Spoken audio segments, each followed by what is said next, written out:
Berbincang dengan pakar kebohongan Handoko Gani terkait seberapa efektifnya penggunaan alat pendeteksi kebohongan bagi Irjen Verdi Sambo. Pak Handoko, dari sejumlah artikel disebutkan bahwa poligraf ini bisa diakali, Pak, dengan sejumlah karakteristik fisiologis yang bisa kita manipulasi. Ya, kalau bicara tentang alat tentunya tidak ada yang 100% sempurna. Artinya kan pasti ada kelemahannya. Tetapi kalau semudah itu diakali enggak juga.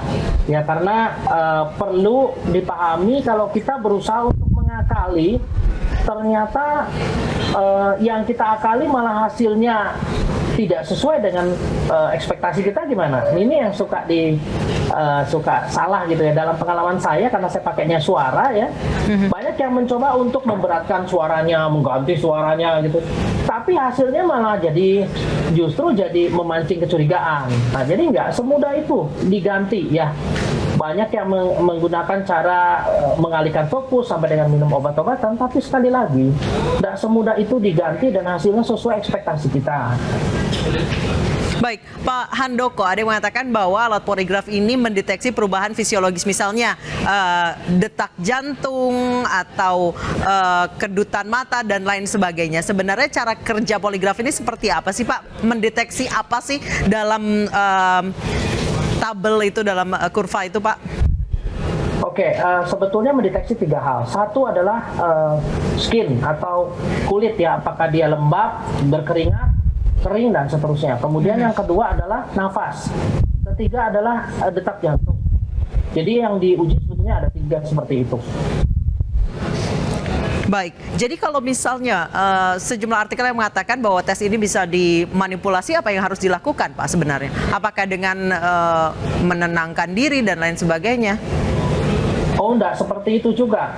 Karena kita perlu memahami betul kerja dari otak. Jadi detak jantung, kemudian kulit, dan juga pernafasan itu diatur oleh otak.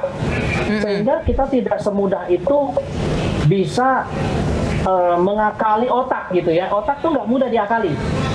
Jadi bukan berarti kalau kita berusaha tenang maka tidak terbaca oleh misalnya oleh poligrafnya. Tidak seperti itu. Baik, Pak. Siapa yang bisa mengakali otak gitu kan? Baik, iya. Pak Handoko, sebenarnya berapa persen sih, Pak, akurasi dari tes kebohongan ini untuk mendeteksi? Bisa 90% sampai 95%. Oke. Ya. Gitu. Baik, terima kasih banyak Pak Handoko Gani, pakar pendeteksi kebohongan, telah bergabung bersama kami di Newsroom. Dan pemirsa, untuk mengetahui situasi terkini di Puslap 4 Sentul, Jawa Barat terkait pemeriksaan tes kebohongan menggunakan alat pendeteksi kebohongan atau lie detector terhadap Irjen Verdi Sambo, kami telah terhubung dengan rekan kami Esra Ambarita. Esra, apakah saat ini pemeriksaan masih berlangsung?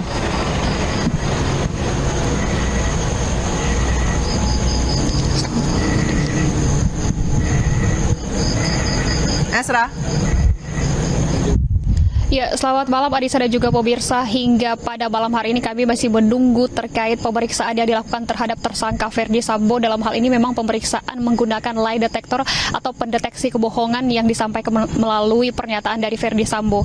Dan hingga malam hari ini kami memantau tepat di belakang saya ini tidak ada tanda-tanda yang signifikan akan keluarnya Verdi Sambo. Karena memang pemeriksaan ataupun dari pendeteksi kebohongan ini, maksud kami pemeriksaan menggunakan pendeteksi kebohongan ini sudah berjalan sekitar dari pukul 1 siang tadi, dan kami pun awak media tidak diperkenankan untuk masuk ke dalamnya. Hanya ada sejumlah penjagaan ketat yang dilakukan di titik di belakang saya ini. Adapun pemeriksaan ini yakni nantinya akan merincikan informasi yang disampaikan Sambo, dan alat deteksi yang disediakan oleh petugas akan mendeteksi apakah benar apa yang disampaikan oleh Verdi Sambo terkait dari kronologi pembunuhan Brigadir J atau Brigadir Nofriansyah Huta Barat yang terjadi pada 8 Juli lalu.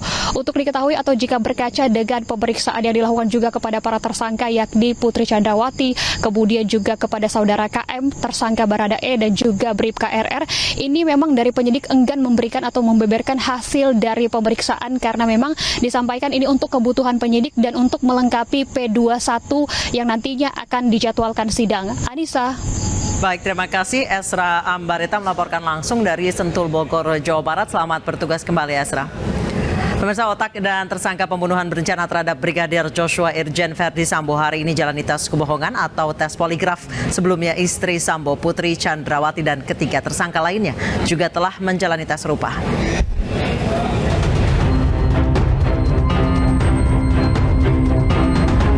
Lie detektor atau alat pendeteksi kebohongan adalah seperangkat mesin poligraf berteknologi canggih yang digunakan untuk mengumpulkan analisis respon fisiologis manusia.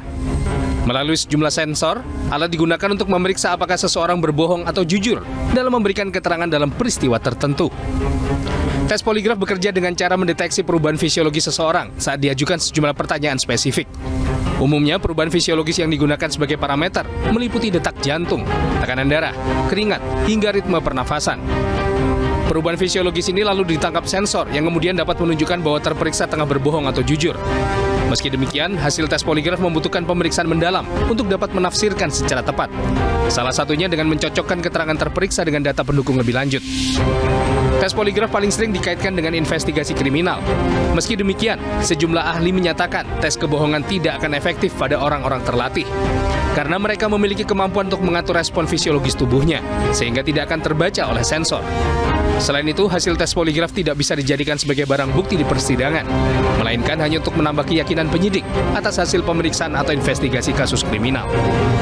Lalu kini muncul pertanyaan, untuk apa para tersangka dan saksi kasus pembunuhan berencana Brigadir Joshua diperiksa tes kejujuran?